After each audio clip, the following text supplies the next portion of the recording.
Hello again. So this is a sample question from AQA, and it's typical of the extract question. So there you'll have a short extract. You'll be told where it comes from in the text, and then you'll get your question. Starting with this speech, explore how Shakespeare presents attitudes towards love in Romeo and Juliet. And you're required to write about Shakespeare's purpose. That's where his attitudes are. And the prompts are just there to get you started writing. These prompts don't feature in the mark scheme, and all the examiners are interested in is how you answer. Whoops, how you answer that first bit. Um, these are there to help you, as I say, but it doesn't really matter what you write as long as you answer the question. So when you're writing about love, you could answer this whole question without ever um, mentioning Juliet, although that would be a bit risky. But in theory, you could, because that's what's in the mark scheme. The word Juliet won't appear in the mark scheme. But what we're looking at is the tactics here. How much of the extract should be in your answer, and how much should be in the play as a whole? Well, let's look at what the examiners tell us. How will the question be assessed? That will give us a clue as to what we need to do. Whilst the question is set out in 2 bullet points, the first referencing the extract and the second referencing the whole text, it remains an essentially holistic approach to the text, and that means they really are interested in your response to the whole question, not in which part takes up the most of your answer. There are not separate marks allocated to each bullet point within the mark scheme. Instead, it is the overall quality of the response that is awarded. Notice it's the quality and not the content. In other words, it doesn't matter how many quotations you take from the extract or how few. It's the quality of what you write about that matters. This allows students to take different and flexible approaches to the question. Now, many teachers will quite naturally be trying to second guess what the examiners really want. And the examiners will be saying, no, no, what we really want is for the student to give the best answer they can. We don't care whether they take loads from the extract or not. And the reason for that is that exams really are a little bit dumbed down. At the bottom end, because everybody takes the same exam no matter how rubbish they are in their revision, no matter how little work they've done. So actually the extract is there to help students who haven't done any revision so that they can still get a grade. Now, I'd rather that didn't happen. I'd rather they said, if you haven't bothered revising and you haven't bothered studying, you're going to fail, because that's what happens in real life. That's what an employer will say to you: if you haven't done your job, get out of here. But no, to be fair to everybody, and I say fair in inverted commas, you get the extract, so you've got some stuff to write about, even if you haven't revised. But that also means you don't have to pay any attention to how much of the extract you put in your answer. The examiners aren't interested in that at all. So let's go back to the horse's mouth, what the examiners actually say. How can the question be approached? The extract to whole text strategy is designed to reward a range of approaches. Some are set out here, though others can equally apply. So a student might choose to spend half of their allocated time responding to the extract and half of their time referencing the text as a whole. Now, many teachers will read that and see it's the first bullet point and say, right, I'm going to teach all my students to do that. But I don't think that's what the examiners mean at all. It's just genuinely an option. Another student might spend longer on the extract and less on the whole, especially if they haven't revised properly. Whilst another student still might choose to spend longer on the whole, and on the whole text, that is, and less on the extract. Either way, it is important to note that in all 3 cases, the quality, there it is again, not the content, but the quality of the response as a whole will be marked. Only where students fail to make reference at all to the extract or show any understanding beyond it to the whole will their response be capped in band 2. So if you only do half the question, then you can only get band 2. So before we zoom in to level 6, if I just give you an overview, you can see that the words extract and they just don't appear here, and whole text don't appear. So it's not something that's relevant at the top of the band. As long as you got something from both, you can score full marks. By now, you should be used to what this means. I've covered it in many videos. But if you're being critical and exploratory, you must write about different interpretations. That makes it exploratory. If your argument is going to be well structured, then you need to begin with a thesis. In other words, a point of view about the author, and what they're up to, and why they're doing it. Uh, Luckily, you need to be conceptualized, which also means you need a thesis about why the author is up to what they're up to. So that counts twice. You have to answer the full task, and that just means you need something from the extract and something from the whole text. You need a range of judicious references. The examiners use the word references because they know you won't necessarily be able to quote all the time when you're dealing with the whole text. But of course, if you are quoting all the time, then that will certainly show that you're judicious. So if you've revised well and learnt, say, 12 Macbeth quotations that you can dip into when you're writing about the whole text, then you're definitely going to be in the top band here. There will be a fine-grained and insightful analysis of language, form, and structure. So you have to talk about why this episode, if we're dealing with the play, why this episode in the play happens here. How does that set us up for what happens later on? Why is it written in this particular form, so in the form of a novel or in the form of a play? Again, not a massive discussion. Fine-grained analysis of language basically means you're looking at interpreting. So having more than one interpretation will be fine-grained.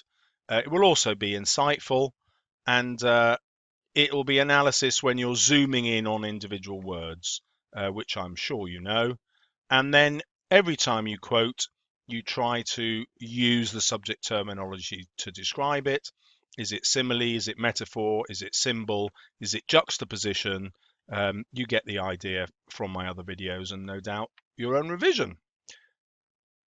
Okay, well, the examiners do give us something really helpful to prepare you for your revision. So let's see how they advise us to make use of the extract. One way to think of the extract is to see it as a rich opportunity. So this is examiner's code for saying, please take this advice. It's rich because it's going to give you lots and lots of marks. Do this. Okay, so we're going to do this. To explore aspects of character, theme, language, imagery, or writer's craft. Well, that means that in my revision, I can revise those things, the imagery that the writer uses, the themes that the writer's thinking about. That, of course, will be part of my thesis, what the author's purpose is. And I can prepare that in advance and use it whatever the question. So what the examiners are saying to us is, when you start thinking about the writer's themes and purposes and why they've written it the way they have, that will be relevant to every single extract they can possibly give you. So that's the way to revise, even more than revising quotations. Think about the author's purpose, what they're up to, who they're trying to influence, and how. That will be the themes and the imagery. And you'll get repeated imagery throughout the play. Light and dark, a number of themes that you'll be familiar with in your text. So, these will be particular to the section of the text from which it is taken. Students will always be provided with a contextual clue to help them.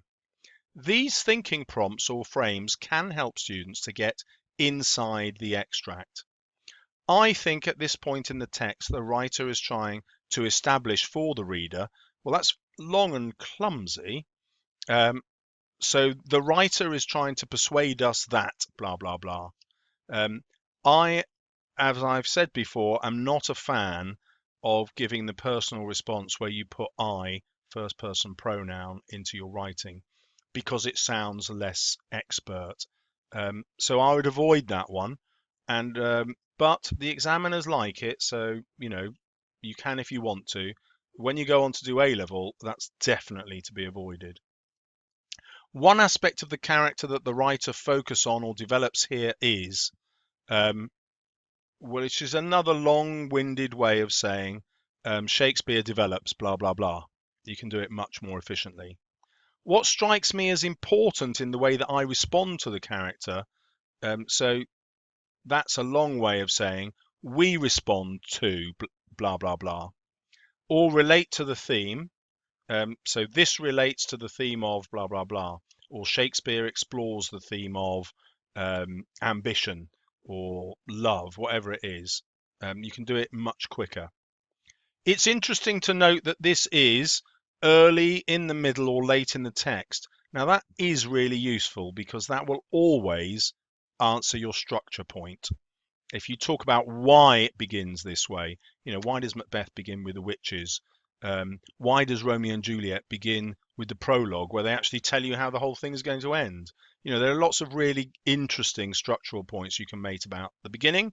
And I tell all my students, always write about the ending.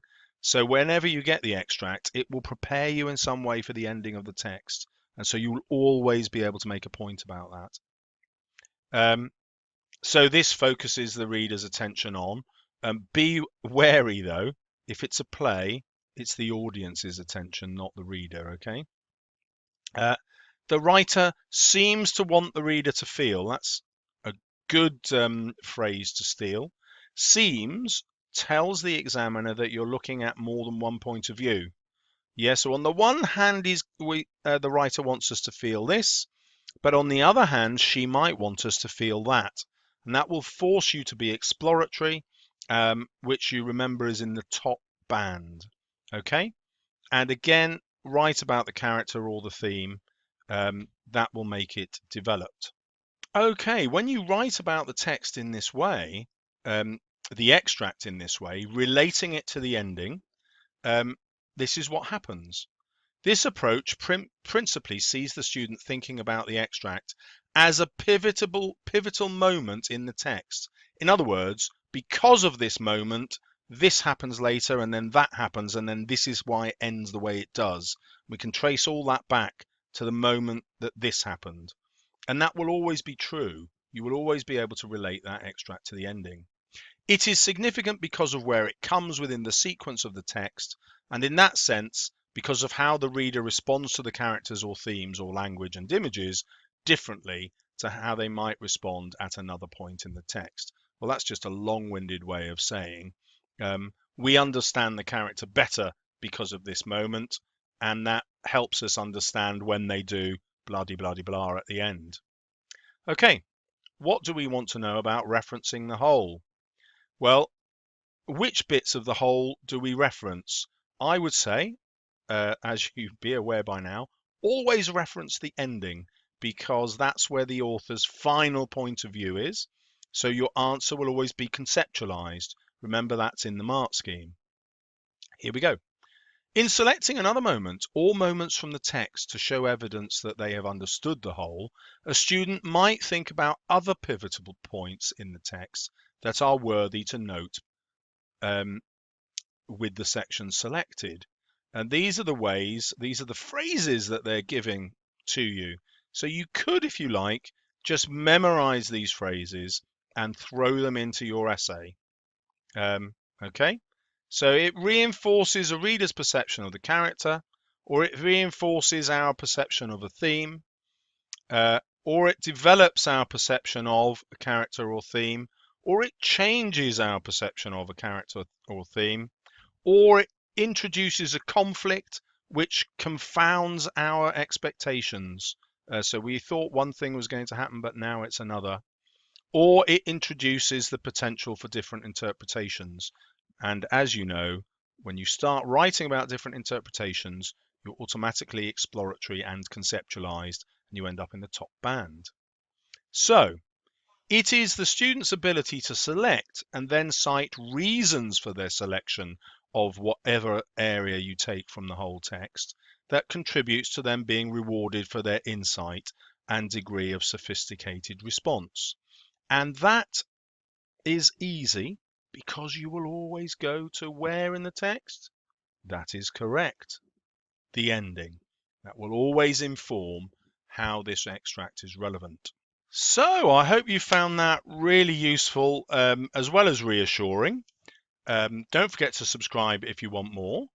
In the next video, I'm going to take you through a top hint from the examiner that gives us a completely different way of approaching the answer, which will make sure you get the top marks. So look out for that video next.